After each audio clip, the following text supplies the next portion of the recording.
প্রাণী জগতে বৈচিত্র্যময় বন্ধুত্বের চিত্র আমরা অনেকেই দেখেছি। কখনো কখনো হাতির সাথে কুকুর, বিড়ালের সাথে শেয়াল, এমনকি জিরাফের সাথে উট পাখির বন্ধুত্বেরও নজির শোনা গেছে। কিন্তু অন্য জাতের প্রাণীকে নিজের সন্তানের মতো ভালোবাসতে খুব কমই দেখা যায়। যেখানে প্রাণীরা শিকারে অভ্যস্ত, সেখানে আজ তারা অন্য জাতের প্রাণীদের দিচ্ছে মায়ের ভালোবাসা, অন্য জাতের প্রাণীদের লালন পালন করছে নিজের সন্তানের মতো।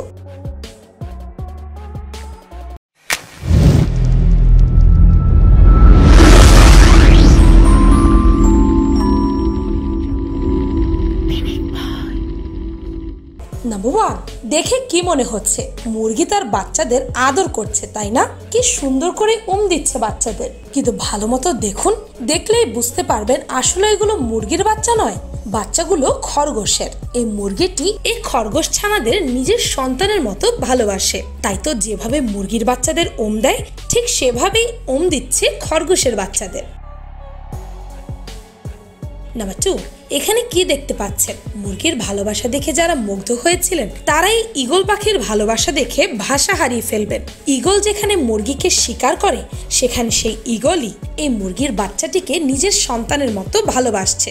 ভুলবশত ঈগলের বাসায় মুরগির ডিম চলে আসায় বাচ্চা ফোটার পরও ঈগলটি মুরগির বাচ্চাটিকে মেরে ফেলেনি, বরং মায়ের মতো স্নেহ দিয়েছে। নাম্বার 3, হাঁস ও কুকুরের মধ্যে সাধারণত বন্ধুত্ব হয় না, উল্টো কুকুর দেখলে ভয়ে পালায় হাঁসের দল। কিন্তু ক্যালিফোর্নিয়ার পেকিন অ্যান্ডি ও বার্কলে যেন সেই শত্রুতার সম্পর্কের মুখে চুনকালি দিয়ে বন্ধুত্বের জন্য দৃষ্টান্ত স্থাপন করেছে। 4 বছর বয়সী হাঁস পেকিন ও সোনালি চুলের কুকুর বার্কলের সম্পর্ক দেখলে অবাক হবেন যে কেউই। তারা এক মুহূর্ত একে অন্যকে ছাড়া থাকতেই পারে না। চোখের আড়াল হলেই শুরু হয়ে যায় খোঁজাখুঁজি। কুকুরটি যেন হাঁসটিকে নিজের সন্তানের মতোই ভালোবাসে। শুধু তাই নয়, তারা একে অন্যকে ভালোবাসে, মারামারি করে, খেলাধুলাও করে, একসঙ্গে ঘুমায়ও। দুজন যেন দুজনকে ছাড়া থাকতেই পারে না। নাম্বার 4, বিড়াল স্বভাবতই বেশ শান্তশিষ্ট। এদের দেখলেই কেমন যেন একটা মায়া তৈরি হয়। আর এই ভিডিওটি দেখার পর তো এদের প্রতি আরো বেশি মায়া বেড়ে যাবে। দেখুন তো এই ভিডিওটি। এই বিড়ালটি কিভাবে হেজহগ, বাংলায় যাদেরকে বলে কাটাচুয়া, এদেরকে নিজের সন্তানের মতো ভালোবাসছে, কাছে টেনে নিয়েছে। তাও আবার একটি দুটি নয়, বরং 8টি। হেজহগগুলোর মা না থাকায় বিড়ালটি তাদের নিজের সন্তানের মতো খাওয়ায়, ঘুম পাড়ায়, আদরও করে। নাম্বার 5, 2014 সালে ফ্রেঞ্চ পলিনেশিয়ার উপকূলে একদল গবেষক প্রথমবারের মতো একটি আশ্চর্যজনক ব্যাপার লক্ষ্য করলেন। তারা দেখলেন একটি মা তার নিজস্ব সন্তানদের ছাড়াও অন্যরকম দেখতে একটি ছেলে শিশুকে নিয়ে ঘুরছে। বটলনোজ ডলফিনের ঠোঁট সরু, কিন্তু রহস্যময় 1 মাস বয়সী শিশুটির ঠোঁট ছিল ছোট এবং ভোঁতা।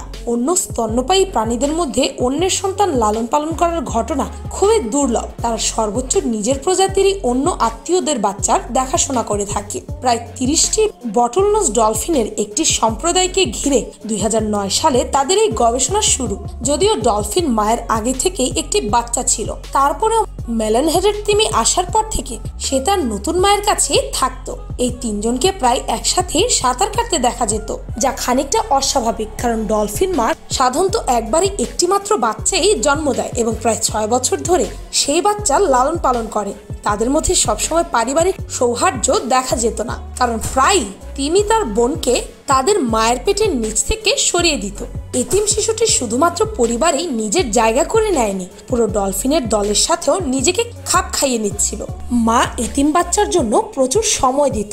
তাদের প্রায় 3 বছর একসাথে দেখা গিয়েছিল, যতদিন পর্যন্ত বাচ্চা মায়ের দুধ খায়। বটলনোজ মায়ের নিজের বাচ্চারা কোনো অজ্ঞাত কারণে 1.5 বছর পর মাকে ছেড়ে যাওয়ার পরেও তারা দুজন একসাথেই ছিল। 2018 সালের এপ্রিলের দিকে তিমির বাচ্চাটাও চলে যায়।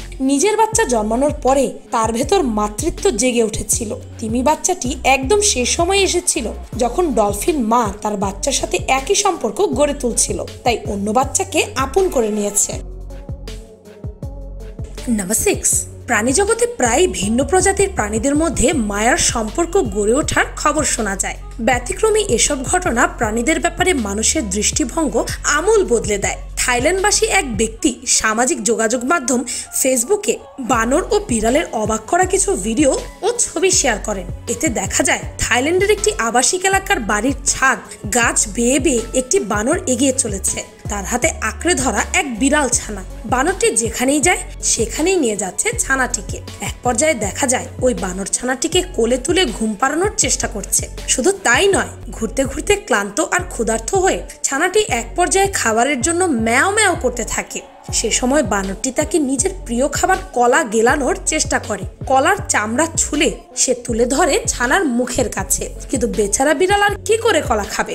বাধ্য হয়ে তাকে মুখ ফিরিয়ে দিতে হয়। বানরটি আসলে এই মাহিন বিড়ালটিকে নিজের বাচ্চার মতো ভালোবেসেছিল, তাই তো এইভাবে কাছে টেনে নিয়েছে। নাম্বার 7, কুকুরকে মানুষ বেশ বিশ্বাসী বন্ধু মনে করে, কিন্তু কুকুর যে শুধু মানুষেরই নয় বরং অন্যান্য প্রাণীদেরকেও বেশ আপন করে নিতে পারে। এই ভিডিওটি না দেখলে আপনি বুঝতেই পারতেন না। কুকুর এই ভেড়াটিকে নিজের সন্তানের মতো করে ভালোবাসছে। দেখুন, যখন ভেড়াটির মা তাকে ফেলে চলে যায় তখন এই ফিমেল কুকুরটি ভেড়াটিকে আপন করে নেয়। শুধু কাছে টেনে নিয়েছে বললে ভুল হবে। ভেড়াটির ক্ষুধা লাগলে কুকুরটি নিজের মুখে ফিডার নিয়ে কুকুরটিকে খাওয়ায়। এমনটা হয়তো ভেড়ার নিজের মাও করতো না, যেমনটা এই কুকুরটি করছে। নাম্বার 8, জন্মের কিছুদিন পরই মাকে হারায় থেম্বা নামের হাতিটা। পরে তার আশ্রয় জোটে দক্ষিণ আফ্রিকার সামোয়ারি নামের একটি বন্যপ্রাণী সংরক্ষণ কেন্দ্রে। অন্যদের হাত থেকে বাঁচতে সেখানে তাকে রাখা হয় ছোট্ট একটি জায়গায়। কিন্তু হাতি আবার একটু সামাজিক প্রাণী, একা থাকতে পছন্দ করে না। থেম্বার জন্য তাই দরকার হলো সঙ্গীর, কিন্তু সামোয়ারিতে ওই সময় ছিল না তার কোনো বাচ্চা হাতি। কেন্দ্রের কর্মীরা তাই একটা বাচ্চা ভেড়াকেই রেখে দিল থেম্বার সঙ্গে। 2 দিন যেতে না যেতেই দুই জগতের দুজনের মধ্যে হয়ে গেল দারুণ বন্ধুত্ব, যেন দুজন মা ছেলে। প্রায় তাদের দৌড়দৌড়িও খেলতে দেখা যেত। হাতি ভেড়াটিকে নিজের সন্তানের মতো আদর করত, ভালোবাসত। নাম্বার 9, নিঃসন্দেহে বাকি সবাইকে ছাড়িয়ে গেছে এই জুটি। দুপুরের খাবারই কিনা হয়ে গেল আপনজন। টোকিও চিড়িয়াখানায় সাপের খাবার হিসেবে খাঁচায় ছেড়ে দেওয়া হয় জ্যান্ত হ্যামস্টার, কিন্তু কি মনে করে যেন আওকার নামের সাপটির মন বেঁকে বসলো। হাতের সামনে পেয়েও খেলো না ধেরে ইঁদুরের মতো দেখতে হ্যামস্টারকে। হ্যামস্টারেরও ভয় ডর নেই, সে দিব্যি আওকানের গায়ের ওপর লাফায়, গায়ের ওপর শুয়ে ঘুমায়, যেন সাপের মধ্যে সে নিজের হারানো মাকে খুঁজে পেয়েছে। আর সাপও যেন নিজের সন্তান ভেবে সব দুষ্টুমি সহ্য করে নিচ্ছে। এই না হলে মায়ের ভালোবাসা। চিড়িয়াখানা কর্তৃপক্ষ প্রথমে ভেবেছিল সাপটার বুঝি অসুখ হয়েছে, কিন্তু এভাবেই দুজন কাটিয়ে দিল টানা 2 মাস। পরে এই ভালোবাসার কারণে কপাল খুলে যায় চিড়িয়াখানা কর্তৃপক্ষের। অদ্ভুত এই দৃশ্য দেখতেই ভিড় জমায় দর্শনার্থীরা। নাম্বার 10, গরিলা কি আমাদের পূর্বপুরুষ? কেউ কেউ খানিকটা তেমনই বলেন। ওদের মায়া মমতা কি আমাদেরই মতো? আপনার উত্তর যা কিছুই হতে পারে, কিন্তু যে গরিলাটার কথা আমি আপনাদের বলছি তার মায়া মমতা একটু বেশি হতে পারে। আমেরিকার ক্যালিফোর্নিয়ার গরিলা ফাউন্ডেশন রেডিও সিটিতে থাকে সে। তার নাম কোকো আর তার বয়স 44 বছর। তার অনেক গুণ, সে অন্তত 2000টি ইংরেজি শব্দ বুঝতে পারে। গরিলাদের ভাষায় সে খুবই রপ্ত, অন্তত তার ট্রেনার ফ্রান্সাইন পিটারসনের মতো তেমনই। পিটারসন জানিয়েছেন 1984 সালে তাকে একটি বিড়ালের বাচ্চা দেওয়া হয়। তখন সে এমনভাবে বিড়ালের বাচ্চাটির দেখাশোনা এবং আদর যত্ন করত যেন এটি তার নিজেরই বাচ্চা।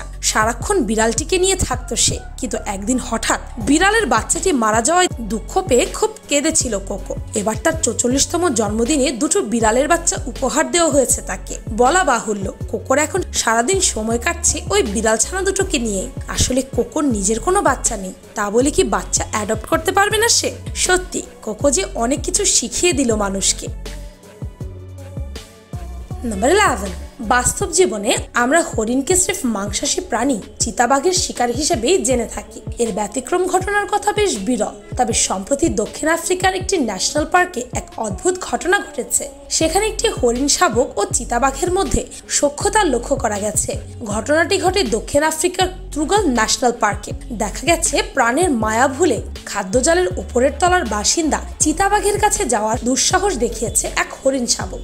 বিনিময়ে অবশ্য প্রাণ যায়নি তার। উল্টো চিতাবাঘ মহাশয় খাদ্য খাদকের সম্পর্ক ভুলে হরিণ ছানার আহ্বানে সাড়া দিয়েছে সানন্দে।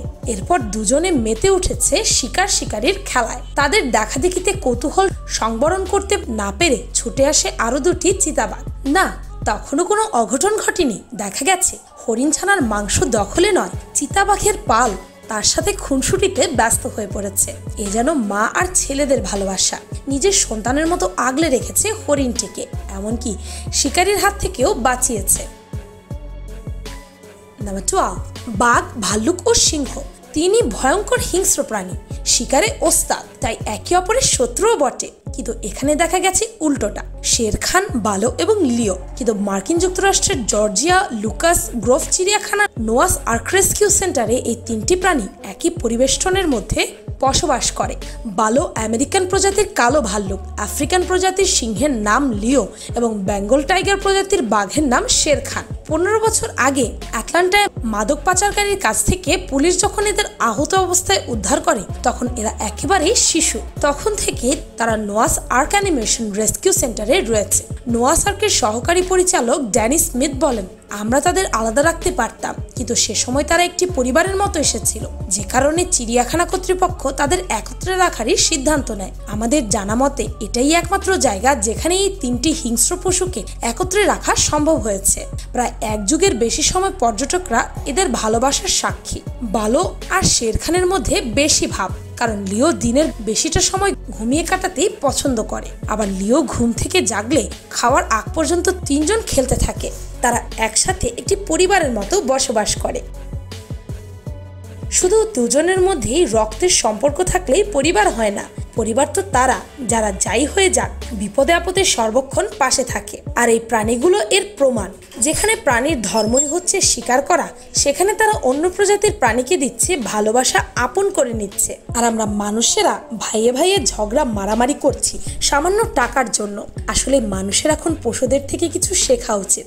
ভিডিওটি ভালো লাগলে আপনার ফ্রেন্ডস এন্ড ফ্যামিলির সাথে শেয়ার করতে পারেন। আর পিনিক পাই চ্যানেলকে সাবস্ক্রাইব করে বেল আইকনে অল নোটিফিকেশনস অন করতে ভুলবেন না যেন।